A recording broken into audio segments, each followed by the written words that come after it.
Então, primeiro, trazer para vocês o que é recovery. Recovery é um conceito que a gente trabalha muito aqui nos Estados Unidos e, a partir desse, então, o que eu pretendo trazer para vocês é uma conceituação de recovery, uma conceituação histórica do termo de recovery e como que a fenomenologia e a metodologia fenomenológica tem nos ajudado a avançar pesquisas nessa área de recovery, dentro do campo da saúde mental e, mais especificamente, dos transtornos mentais severos e como que pessoas se recuperam dos seus transtornos mentais severos. Então, um conceito, recovery tem diversos conceitos, é um tema bastante discutido aqui nos Estados Unidos e na Europa, e vocês vão encontrar certamente definições as mais diversas, mas eu gosto dessa e eu coloquei aqui para vocês, que recovery é o que as pessoas experimentam, porque traz essa noção de experiência própria, que aí eu acho que faz uma interlocução muito próxima com a fenomenologia, né? Então, é o que as pessoas experimentam à medida que são empoderadas, que elas adquirem o seu empowerment, né? a força para conduzir a própria vida, né? Para alcançar uma vida significativa e um senso positivo de pertencimento à sua comunidade. É óbvio que não se trata, nesse sentido, de um processo linear, né? Mas é um processo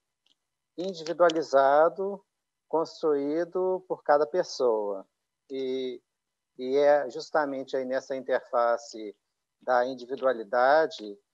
que a fenomenologia nos ajuda muito na compreensão e na busca de estratégias justamente para empoderar as pessoas nestes processos. Eu vou trazer aqui um pouco, então, uma contextualização histórica, porque recovery, enquanto um conceito mais amplo, ele vem dessa interface entre a pesquisa e o movimento social, né? Os Estados Unidos têm uma tradição muito grande de movimentos sociais, dada aí toda a experiência dos anos 60 e dos movimentos civis, né, pelos direitos humanos, direitos das pessoas afrodescendentes aqui dos Estados Unidos, né? E dessa experiência e dessa movimentação, vários movimentos sociais se constituíram, inclusive vários movimentos de pessoas com desabilidades, né? E se eu tiver um tempo, eu vou caracterizar um pouco também esse conceito de desabilidade. Mas o que é importante marcar é que os movimentos de pessoas com desabilidades, eles conseguiram aprovar algumas leis que possibilitaram uma transformação de sistemas de cuidado no campo da saúde mental e permitiu o avanço na pesquisa e na prática de estratégias voltadas para as experiências individuais e o que as pessoas querem para a própria vida. Eu queria marcar aqui, então, também essa lei importante, que é o American with Disability Act, de 1990, porque essa lei vai definir que pessoas com desabilidades, elas são discriminadas, elas são excluídas dos processos sociais, que elas têm direito a uma vida plena e de significado, e que elas tenham direito ao acesso a todas as formas e experiências de vida das pessoas, e que cabe à sociedade promover estratégias de acessibilidade à vida plena. E por vida plena, a gente entende aí uma vida na comunidade, a moradia e o trabalho também.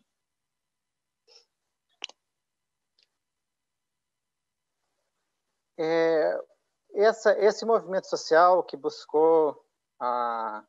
caracterização das desabilidades como desabilidades, e nesse processo os movimentos de pessoas com sofrimentos mentais severos, como o movimento dos sobreviventes da psiquiatria e vários outros movimentos sociais robustos aqui dos Estados Unidos, eles cunharam esse conceito de desabilidade em oposição ao conceito de deficiência, onde desabilidade traz um traço mais de diferença em oposição à doença. Então, a diferença é uma característica que a pessoa traz em oposição à doença que subentende um processo de cura, né? Onde a pessoa poderia alcançar a vida plena depois da cura de alguma coisa. Junto com essa movimentação, esse movimento social, que foi bastante intenso aqui nos Estados Unidos, houveram várias pesquisas, e cabe ressaltar várias pesquisas de coorte históricas, e uma das mais interessantes foi uma coorte bastante longa, talvez a mais longa na psiquiatria aqui dos Estados Unidos, que acompanhou pessoas que saíram de hospitais psiquiátricos no estado de Vermont, na década de 60, e acompanhou essas pessoas até o final da década de 80. E isso aconteceu porque, na década de 60, dado aí algumas leis do governo federal, hospitais psiquiátricos de crônicos foram fechados. E o John Strauss, a Courtney, eu não vou conseguir falar o sobrenome dela, mas eles acompanharam os usuários que saíram desse hospital de Vermont, e depois de 30 anos, eles constataram que em torno de entre 60% e 70% desses usuários, eles estavam vivendo uma vida normal ou muito próxima do normal. Muitos estavam empregados, tinham constituído família, filhos, vivendo uma vida muito próxima daquilo que a gente caracteriza como normal. Isso foi surpreendente para a psiquiatria da época, não é uma época tão distante, mas nos anos 80, porque até então, e eu fui treinado assim, eu tive eu trabalhei com psiquiatria no Brasil durante muitos anos, fiz residência em Belo Horizonte, e no meu treinamento, o que eu aprendi aí nos anos 90 era que pessoas com transtornos mentais severos tinham um processo evolutivo, progressivo, né, e cronificante. Mas o que essas pesquisas de coorte apontaram é que a maioria das pessoas retomavam a vida e se recuperavam, né? Daí o termo recover, que era justamente aquilo que os portadores de sofrimento mental tanto reivindicavam. Os portadores de sofrimento mental da época, nos seus movimentos sociais, estavam dizendo que eles não queriam ser vistos como doentes crônicos, mas como pessoas em movimento e em restabelecimento, em recuperação. O termo desabilidade, ele traz também aí, nessa questão do conceito de diferença, ele traz a questão do estigma e da discriminação, que foi ressaltada e apontada também no ato para pessoas com desabilidade dos anos 90. Então, é importante marcar que o transtorno mental severo ele é caracterizado por questões clínicas, obviamente, mas também é caracterizado por discriminação, por preconceito, que a discriminação e o preconceito têm um impacto significativo na vida das pessoas, né? E que não é possível separar a discriminação e preconceito do que a sociedade percebe como adoecimento, não é? Então, os modelos de cuidado baseados somente na reabilitação, no cuidado do sintoma, eles se mostraram insuficientes, eles se mostravam insuficientes na época, e essa era uma queixa dos movimentos sociais, e a pesquisa também apontava para essa insuficiência. E a partir do ato de 1990, foi possível buscar financiamentos de pesquisa para buscar estratégias para facilitar a reabilitação, facilitar o restabelecimento dessas pessoas, né, em processos e em estratégias que avançaram, é claro, também em parceria, mas avançavam em relação a estratégias de inserção social e de cuidado na comunidade. E é nessa interface, então, é que a fenomenologia vem se mostrar como uma estratégia extremamente interessante e importante e reconhecida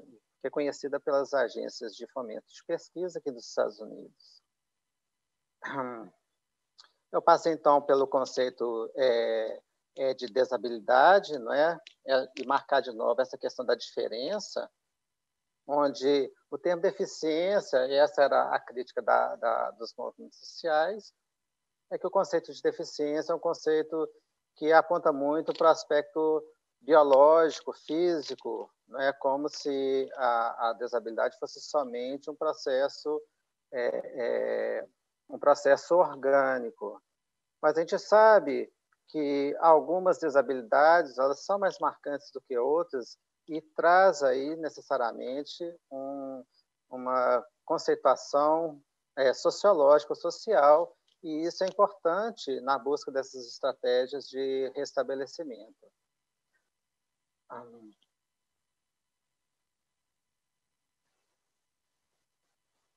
Eu falei um pouco aqui dessas questões do recovery, a gente pode voltar mais na frente se houver necessidade. Na busca, quando a gente começa a pensar, então, que pessoas com desabilidades têm direito a uma vida plena na sociedade, né? E, para isso, a gente precisa buscar estratégias que possam acomodar essas diferenças, quaisquer que elas sejam. A gente, então, precisa ter uma estratégia de tentar entender exatamente o que a pessoa quer para ela, o que é uma vida plena para cada um, o que é uma vida plena para um sujeito que tem um diagnóstico de esquizofrenia, o que essa pessoa quer para a vida dela, né? E como que a gente pode, então, enquanto sociedade, buscar estratégias para facilitar com que essa pessoa alcance exatamente o que ela quer para a vida dela.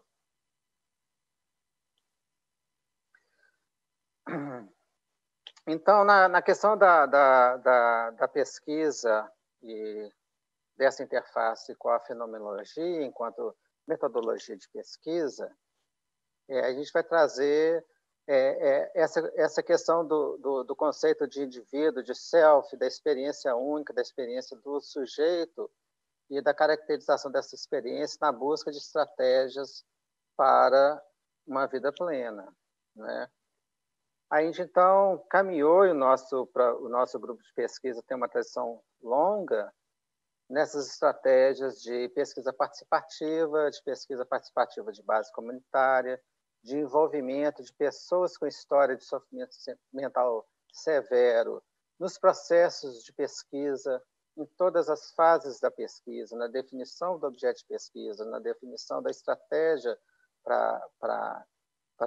executar essa pesquisa, na interpretação dos resultados, né? O nosso grupo de pesquisa ele tem em torno de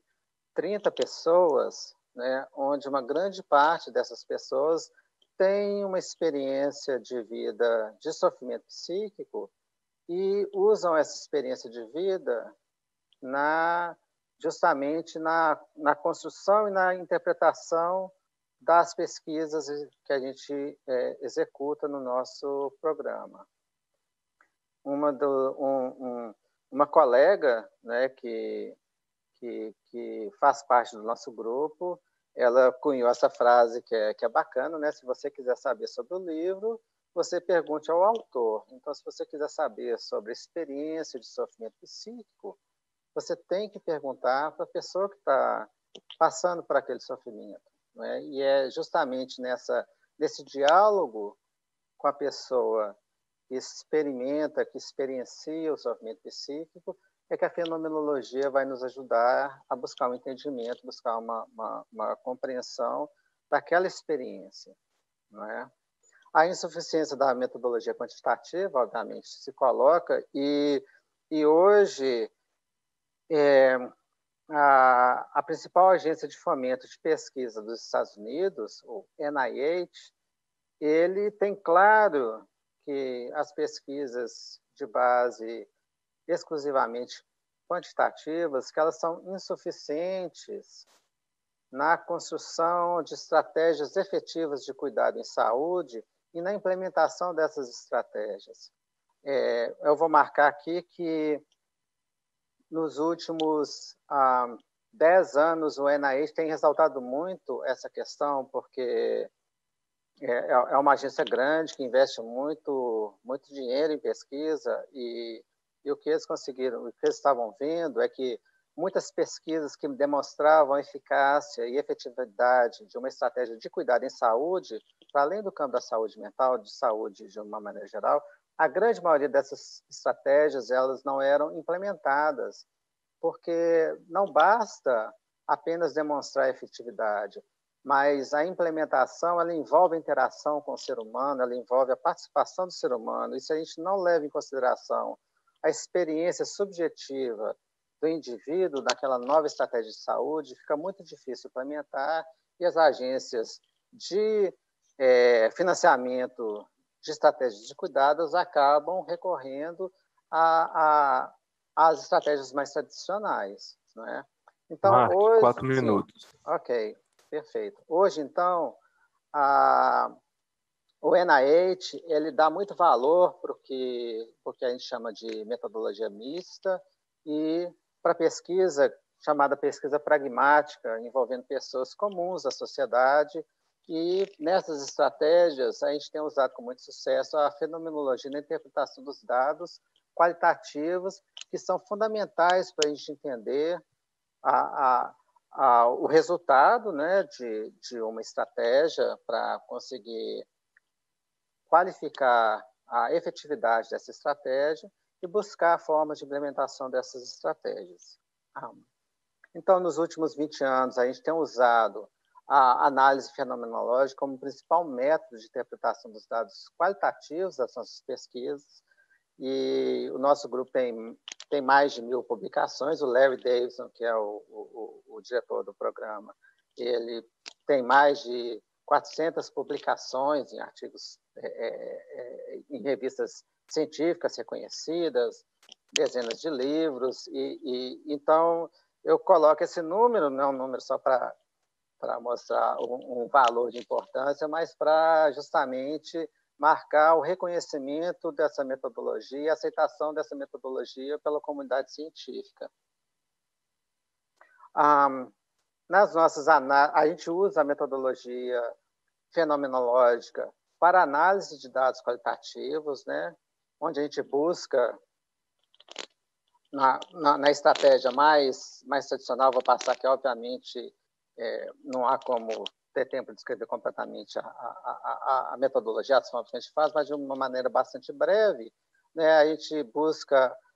sistemas recorrentes que caracterizam as experiências do indivíduo, né, e como que essas pessoas buscam os sentidos das suas experiências na própria vida. Então, o que nos interessa não é só a experiência em si, mas a interpretação dessa experiência pelo próprio sujeito, né? E ao destacar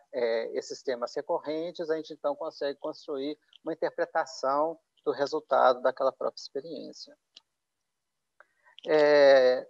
Então, eu termino aqui os meus slides, eu vou sair aqui, deixa eu só parar de chegando aí nos meus 20 minutos, né? Eu queria então marcar a importância, mais uma vez, o reconhecimento da metodologia fenomenológica como uma estratégia eficaz de produção de conhecimento, de saber, dentro do campo da saúde mental, em avançar estratégias de recovery que buscam justamente inserir o sujeito na sua comunidade e para que esse sujeito possa ter a vida que ele deseja. Obrigado, prazer vê-los. Saudar a Elizabeth, que é uma parceira, a gente trabalhou junto aí no Import, né, por um ano, na tese dela, que foi uma experiência muito bacana. E saudar a todos. Um grande abraço.